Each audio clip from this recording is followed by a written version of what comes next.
Assalamualaikum warahmatullahi wabarakatuh. Hari ini saya coba akan membahas tentang data scientist di laboratorium. Hasil dari diskusi kemarin yang lumayan banyak yang menyarankan saya untuk membahas tentang ini. Ya, nah sekarang saya akan coba membawakan ini. Mohon maaf kalau terlalu singkat, tapi saya jamin dari sini semua teman-teman bisa mengenerate-nya di laboratoriumnya masing-masing. Ya, oke. Nah, yakin nggak datanya valid?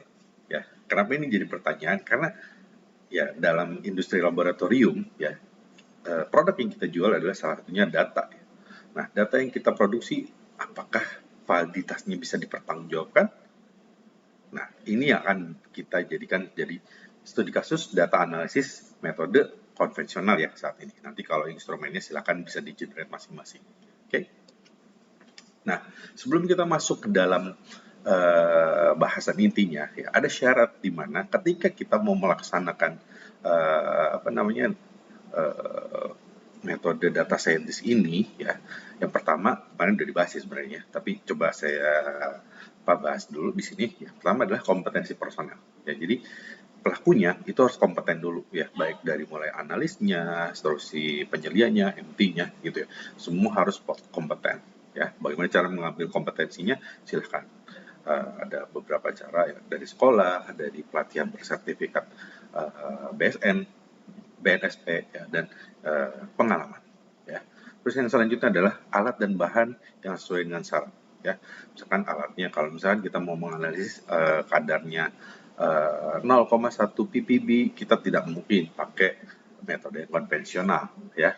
Nah, terus kalau bahan gimana? Nah, sekarang kalau bahan untuk di laboratorium analitik itu kan dipersyaratkan menggunakan yang pro analis ya, jangan menggunakan yang teknis. Kenapa? Karena kan pro analis itu kan dia sudah meminimalisir impurities. Kalau kita pakai yang teknis, kita nggak bisa mengendalikan impurities ya, sehingga nanti bisa mengakibatkan hasil yang bias pada saat dipublish ya, jadi validitasnya diragukan. Dan selanjutnya adalah perawatan dan kalibrasi peralatan. Nah, kenapa dari perawatan dan kalibrasi ini harus dipastikan? Karena semua peralatan alat ukur itu harus kalibrasi supaya dia tertelusur ke satuan internasionalnya ya. Terus untuk perawatan, setiap alat yang dirawat dengan baik pasti akan memberikan data yang baik juga gitu ya. Kenapa? Karena kalau alat yang nggak dirawat, apa yang jarang dipakai dan nggak diperhatikan, itu nanti dia lama nggak dipakai, bisa jadi kita nggak tahu gitu apakah alat tersebut masih memberikan sinyal yang positif atau negatif gitu ya. Nah, makanya perawatan alat ini penting. Dan yang pasti dibuktikan dengan adanya logbook peralatan tersebut, di mana di situ dinyatakan perawatannya bagaimana, kalaupun ada kerusakan simptomnya seperti apa, terus diperlakukan seperti apa, kalau ada pergantian juga dinyatakan di situ yang diganti apa, dan habis itu kita uji coba dulu sebelum diujikan ke sampel nyata, kita uji coba dulu verifikasi bahwa alat tersebut memberikan sinyal yang standar ya. Nah, selanjutnya setelah tadi kita membahas tentang kompetensi personel dan bahan perawatan, kan kita udah mau ngasilin data nih, kita juga harus mengelola data tersebut. Nah, ketika kita mau mempublish data, kita membutuhkan suatu konsep statistik analitik untuk memastikan bahwa data yang kita keluarkan itu valid. Contohnya gimana? Ya, kita kan bisa menghitung nilai rata, terus kita juga bisa menghitung presisinya, terus kita juga bisa menghitung akurasinya. Lebih jauhnya, kita menggunakan rancangan percobaan untuk aplikasi pada metode yang kita gunakan, terus kita evaluasi menggunakan beberapa uji statistik seperti ANOVA, Chi-square, Z-square, dan lainnya. Ya, kenapa ini diperlukan? Karena untuk suatu pengambilan keputusan dalam laboratorium itu biasanya kita membutuhkan data, dan datanya itu banyak yang terlibat, sehingga kita membutuhkan pemastian bahwa data yang dikeluarkan itu sah dan valid. Salah satunya caranya kita menggunakan pendekatan statistika ya. Nah, dari semua syarat ini, yang pertama ketika kita mau aplikasikan ke dalam validitas data di laboratorium, metodenya harus divalidasi dulu atau diverifikasi kalau kita menggunakan metode standar ya. Kenapa? Ya kalau misalkan nggak divalidasi atau diverifikasi, apakah itu cocok atau bisa nggak sih lab kita memenuhi persyaratan itu? Ya, kalau misalnya Pak saya nggak melakukan validasi atau verifikasi, tapi saya memastikan data saya valid, agak menjadi suatu apa kekurangan ketika kita menyatakan data kita valid, tapi kita tidak tahu validitas dari metode tersebut. Ya, caranya validasi metode ya ada acuannya di XNI, ada juga di Eurachem, di Nata dan segala macam. Ya, silakan itu dilaksanakan. Oke, baru nih kita masuk ke dalam analisis data atau analisisnya, data saintisnya atau 4,0-nya gimana sih kita menjamin suatu validitas data menggunakan data yang banyak ini ya.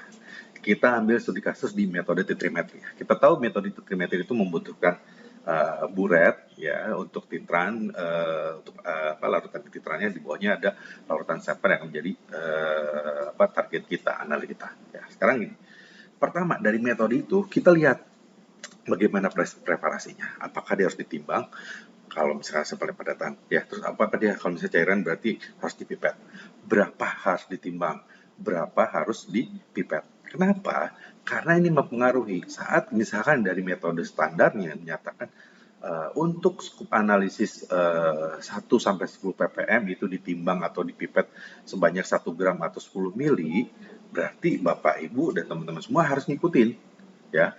Jangan sampai itu dilanggar. Kalau itu dilanggar berarti kan nanti ada skup yang berbeda. Nanti yang harusnya kalau misalnya itu acuannya kita dari metode standar, ya cukup verifikasi, kita harus validasi. Ya, nah sekarang balik lagi, bagaimana preparasinya? Habis ditimbang atau dipipet, terus diapain? Dipanasin kah? Dilarutin kah? Atau berbagai macam proses yang dipreparasi itu terlibatnya seperti apa? Ya. Nah, setelah tadi dipreparasi, apakah dia membutuhkan pelarut yang spesifik sehingga kalau nggak pakai pelarut itu dia nggak bakal larut atau dia nggak bakal cocok atau tidak terjadi suatu reaksi. Contoh misalkan ya untuk titrasi argentometri butuh suatu kondisi tertentu atau untuk titrasi yang menggunakan iodometri dia kan butuh pH tertentu ya, dimana kita menambahkan larutan buffer sehingga kondisi larutan itu ada di kondisi optimumnya si larutan ya. Nah sekarang kalau misalnya kondisi pH-nya itu tidak tercapai, berarti dia tidak akan terjadi reaksi ya. Atau misalkan kita pelarutnya non polar ya, sampelnya itu polar, apakah itu bisa terjadi reaksi? Tidak mungkin gitu. Jadi bagaimana pelarutannya atau bagaimana kondisi dari si titrimetri itu harus terjadi, berarti kita harus ikutin ya. Di situ harus ditulis tuh dari mana tadi preparasinya, bagaimana pelarutannya atau bagaimana kondisi dari si reaksi tersebut ya. Nah sekarang selanjutnya bagaimana faktor pengenceran? Kenapa ini penting? Nah tadi ya, misalkan kita skupnya itu 1 sampai 10% gitu ya. Nah, dan ada sampel yang datang ke kita itu sampai 70%. Berarti kan di situ membutuhkan faktor pengenceran. Nah, di sini kita bisa cek di literatur. Bagaimana faktor pengenceran itu semakin besar berarti semakin memberikan tingkat kesalahan buat pekerjaan kita. Nah, di situ kita bisa lebih cermat ya untuk memilih faktor pengenceran berapa yang akan membantu kita mengeluarkan data yang valid. Ya, yang pasti semakin besar faktor pengenceran berarti semakin besar juga faktor kesalahan yang dimunculkan. Ya, terus selanjutnya ini adalah yang paling istilah jantungnya dari proses titrimetri ini, di mana bagaimana titik akhir titrasi itu terjadi, perubahan warnanya. Ini saya contohin di gambar yang ada di layar ya, ada di sebelah kanan atas itu kita lihat ada warna pink ya. Nah, kalau misalkan ini terjadi ya, dulu sebelum lulus saya belajar itu dulu para dosen kami mengajarkan bahwa untuk titrasi yang seperti yang di layar itu warna ini adalah warna yang sudah titik akhirnya terlewat. Yang bagus itu seperti apa? Jadi ketika perubahan warnanya itu tidak berwarna, satu tetes itu dia menjadi warna yang pink seulas, itu adalah titik akhirnya. Kalau misalnya status berikutnya itu jadi warna seperti ini, berarti ini adalah titik yang akhir literasi yang sudah terlewat. Ya, Pak, kenapa bisa seperti itu? Nah, itu coba kita lihat lagi di beberapa literatur, di Underwood atau di Popcar juga menyatakan itu bahwa titik akhir adalah peralihan antara warna sebelum apa namanya titik akhir itu terjadi dan perubahan warnanya yang pertama, ya, karena kalau misalnya warna seperti ini udah permanen, ya. Nah, itu silakan dicek lagi, ya. Terus, nah, setelah kita udah tahu nih titik akhir titrasinya, ya, itu kita harus apain? Nah, di lab itu biasanya kita menggunakan, nggak mungkin Simplo ya, tidak disarankan untuk Simplo karena Simplo itu tidak bisa ada data pembanding, ya, minimal Duplo ya. Dengan Duplo kita bisa evaluasi RPD-nya, ya. Misalkan saya RPD-nya relatif persen diferensial itu perbedaan antara dua pengulangan, ya, di mana biasanya itu dia di bawah 7 atau 8%. Kalau persen RSD kita ada di bawah persen RPD-nya, itu berarti hasil pekerjaan kita secara presisi dapat diterima. Ya, kalau akurasinya tinggal uji aja standarnya, ya, CRM atau SRM gitu kita uji di sini. Kalau kita dapat bias yang kecil berarti kan itu bagus. Nanti tinggal syarat keberterimaannya berapa, ya.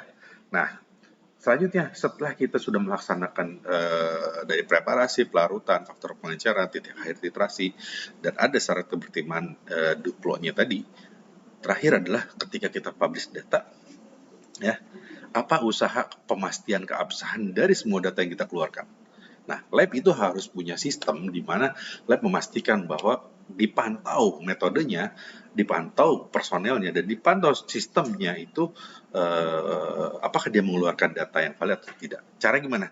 Kumpulin semua data ini, ya, terus buat early warning notification system.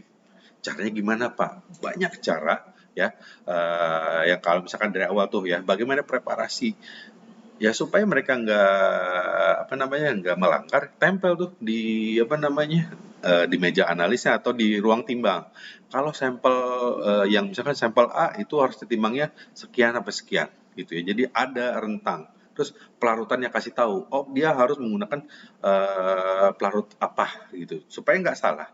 Ya, ada di tempat-tempat yang terlihat oleh analis. Ya, terus selanjutnya faktor pengencerannya dia udah dikasih tanda-tanda di mana ini faktor pengencerannya maksimal sekian. Itu hasil dari evaluasi teman-teman di lab bagaimana faktor pengenceran makin tinggi pasti makin ini. Ya, kasih tahu pokoknya informasi ini supaya analisnya itu ada guidance-nya, ya. Kalau cuman ada di dalam selembar kertas dan ditaruh di dalam metode gitu, itu biasanya suka lost. Cara yang paling baik adalah beri rambu-rambu yang bisa terlihat langsung oleh para analis, misalkan di meja analisnya atau di meja-meja preparasi itu ada beberapa petunjuk gitu, ya.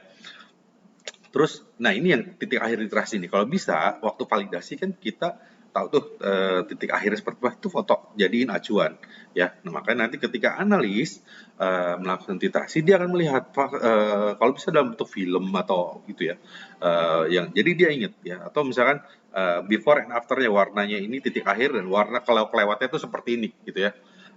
Jadi analis punya acuan di mana titik akhirnya itu seperti apa gitu ya. Dan analis ini jadi kerjaan tambahan sih, tapi ini akan membantu ketika lab itu diaudit titik akhirnya valid nggak ya, kita punya datanya, kita foto setiap titik akhir gitu ya.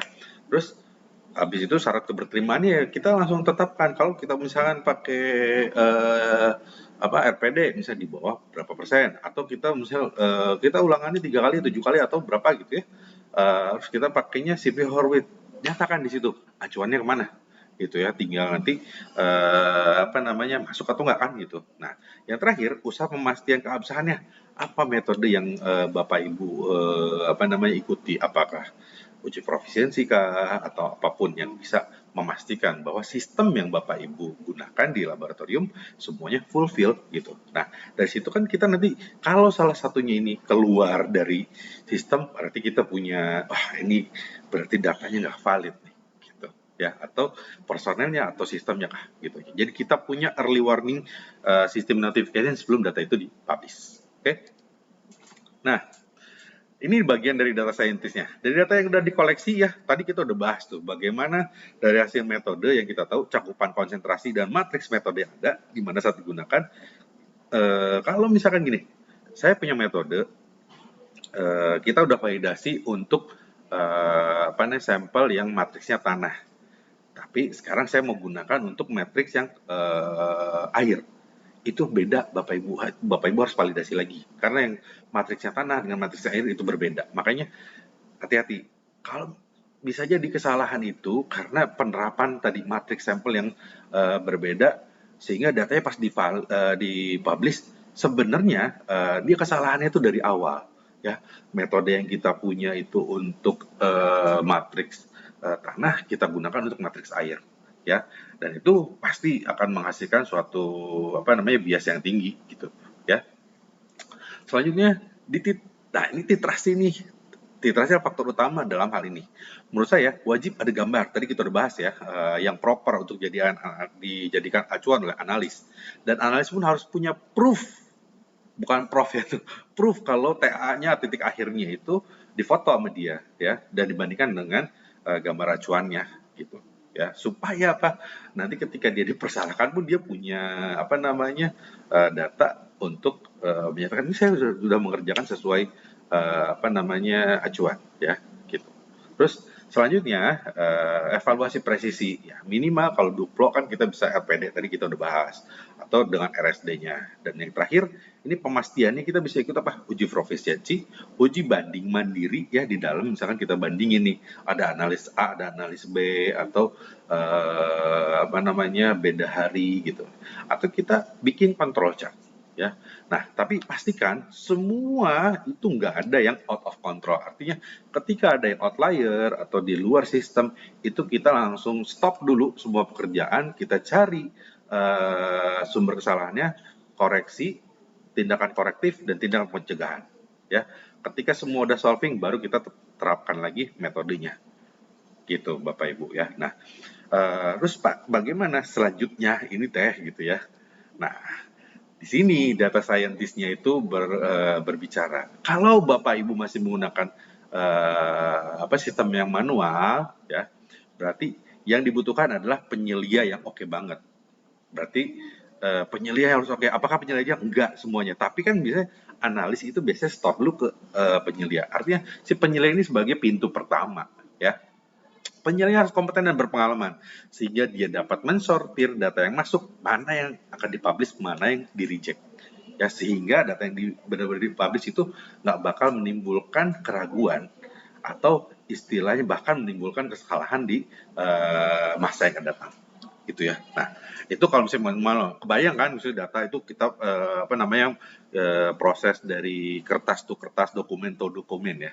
Nah, sekarang ada dengan zaman yang 4.0 ini, ada sistem namanya LIMS, Laboratory Information Management System ya, di mana LIMS itu bisa dikembangkan sesuai dengan kebutuhan dan keunikan di setiap labnya, sehingga dapat membantu memastikan proses di lab berjalan sesuai dengan standar prosedur dan bukti yang valid ya, dan datanya bisa real time dan bisa diakses dari mana saja oleh orang-orang yang berkepentingan, bukan oleh siapa aja, oleh orang yang berkepentingan. Jadi analis dia hanya bisa input misalkan ya, penyelia dia bisa reject atau koreksi hasil analis, tapi analis nggak bisa reject hasil analis lainnya, hanya bisa dilakukan. Nah, jadi hal-hal seperti itu bisa dilakukan oleh LIMS ya. Nah, bayangin banyak data yang masuk ya, dan kita disortir datanya, yang keluar harus valid. Nah, ada yang manual, ada yang 4.0. Mana yang dibutuhkan oleh Bapak Ibu atau mana yang mampu oleh Bapak Ibu terapkan, silahkan. Yang penting tadi itu ya, kalau kita runut lagi. Nah, ini proses ini harus dijalankan dulu ya.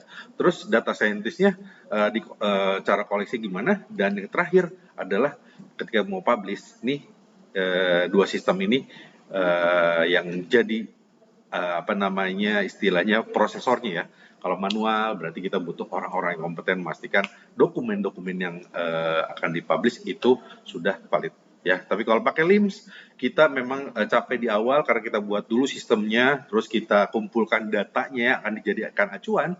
Tapi ketika sistem itu udah berjalan, nanti dia akan memberikan early warning notification ketika ada sesuatu yang di luar sistem. Ya, enaknya kalau yang pakai 4.0 pakai LIMS ini, dia sistem yang akan mencatat dan akan mengingatkan kita. Tapi kalau yang manual berarti harus ada beberapa orang yang dalam tanda kutip cerewet, ya ayo ini gimana, atau memastikan semua itu terjadi sesuai dengan standarnya. Oke, mungkin itu saja yang bisa saya sampaikan. Mohon maaf kalau ada yang kurang. Silahkan kalau ada yang mau didiskusikan. Wabillahi taufiq wal hidayah. Assalamualaikum warahmatullahi wabarakatuh. Salam analisis.